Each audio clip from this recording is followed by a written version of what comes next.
The man is gone, but his legacy lives on.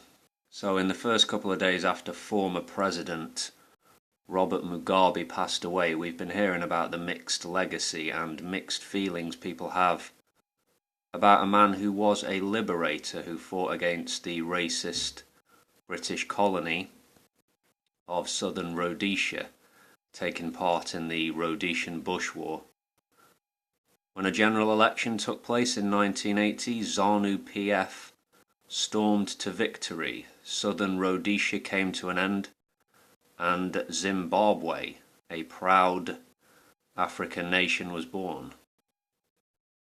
Despite being a Marxist in theory, Mugabe proved to be pretty conservative in terms of economic policy once he got into power.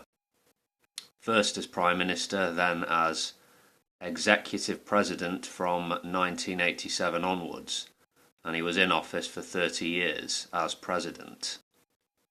He was basically an African nationalist, a strong man. The education system in Zimbabwe was once the envy of Africa, believe it or not, and once universal healthcare for all, a well-governed state. He started out with a policy of reconciliation between blacks and whites, but would dramatically change in later years. You may well have seen many an interview with citizens of Zimbabwe, many of whom expats who left the country due to the repressive political culture in the country and the economic collapse brought on by Mugabe's policies.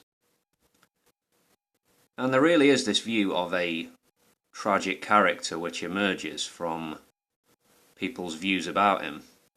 The true liberator, the revolutionary fighting for his people, who became their oppressor, who was corrupted by power and became a despot, ruling over a basket case country.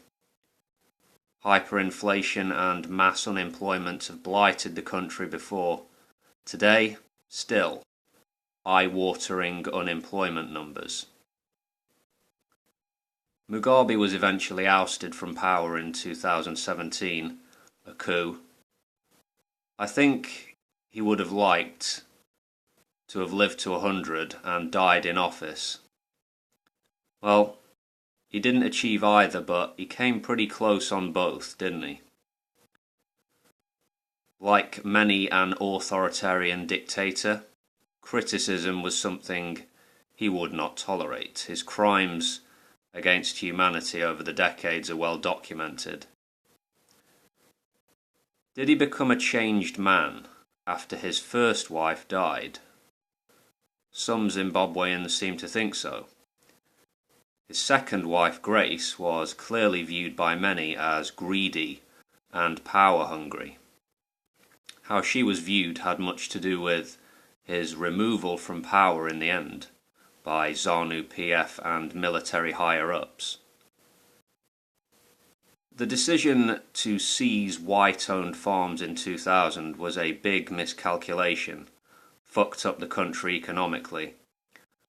But before this, in the late 90s, he had chosen to pay gratuities to veterans of the Liberation War, and he got Zimbabwe involved in the horrific Democratic Republic of Congo war. So there was rioting and food shortages before the thuggish land seizures a little later. Mugabe is gone, but ZANU-PF still holds Zimbabwe in its grip. The legacy of Mugabe is a tyrant state that he himself played a huge central role in creating.